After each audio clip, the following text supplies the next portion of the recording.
Romantic Age, 1798 to 1824. It was a revolt against classical school of thought. Wordsworth, Coleridge, Byron, Shelley, and Keats belonged to this period. Romanticism started with the publication of Lyrical Ballads, 1798, a book on the nature and scope of poetry by Wordsworth. Unlike classicism, simplicity of style and diction became the order of the day. They started to depend on poetic imagination instead of fancy.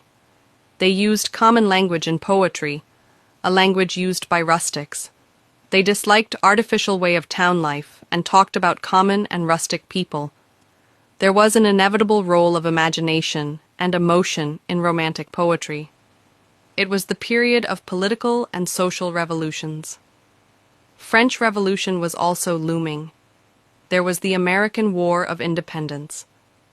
Here, the liberty of a nation from foreign domination represents the liberty of a poet from the tyranny of literary rules set in the 18th century.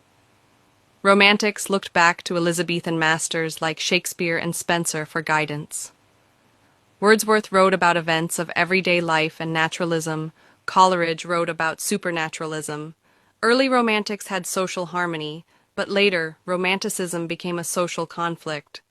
Romantics preferred